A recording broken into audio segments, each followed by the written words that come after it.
One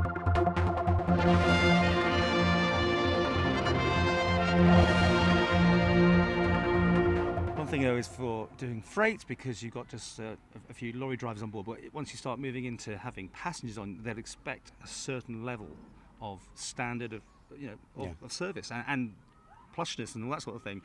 That takes a bit of money, doesn't it, to rig out ships like that to certain standards like that?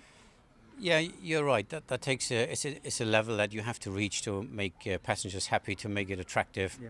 That is step number 2, as I call it. Step number 1 is freight. Step number 2, passengers. And you can ask me again next year in February about that one. Okay. I mean, Mazarin were very much for this, and they were, they did create havoc to some degree. Certainly, some of the freight changed hands, and when it went back to the steam packet, they paid less, didn't they? I mean, that's what I'm trying to get to. You've got to go in there and offer a very interesting rate card to woo these people away from the steam packet, right? So you're going to undercut them.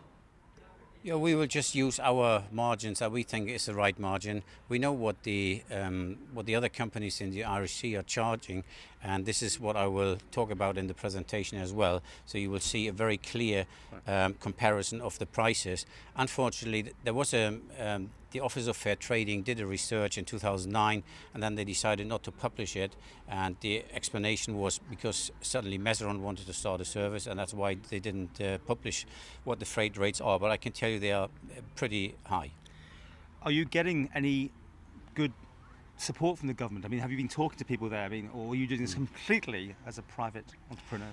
No. We talk to all the people, including the steam packet. We talk to the different government offices.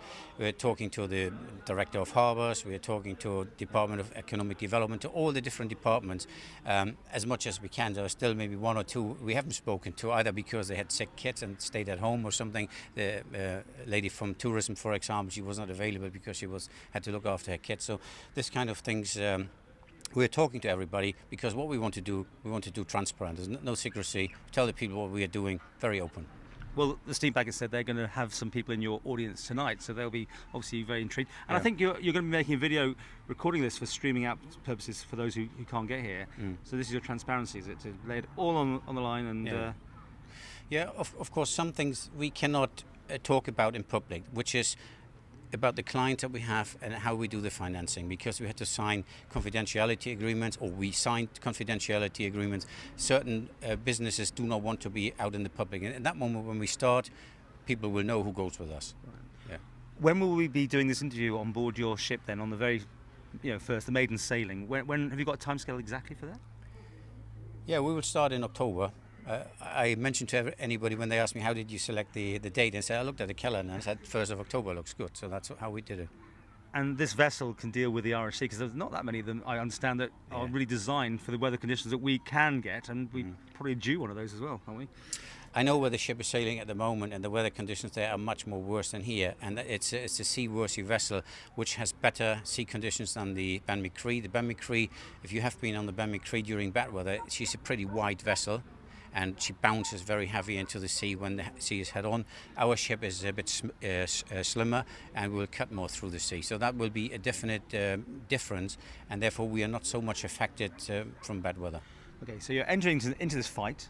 Are you looking to beat them? Are you looking to merge with them, or take everything off them and be the route, if the company on the route? No. We think there's enough space for 2 companies, and if we would be the only one, then we would have a monopoly, and we could do what we want. And if I would not be there one day, then they may abuse that. So I think competition has to be here.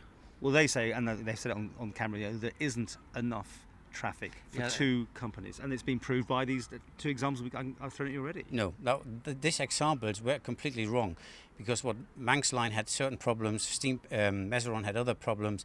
They worked only for 3 months, and the reason why it didn't work was that the biggest customer from Steam Packet moved there, and when he came back to Steam Packet, he got offered, I don't know exactly how much, but you said about 30%. We've heard this. So, and that's the reason. So I think it was a bit of a game from that big company, and we don't want to get into this kind of game. We work with smaller companies which are more flexible. They give us enough revenue, enough volume, and that's what we want to do.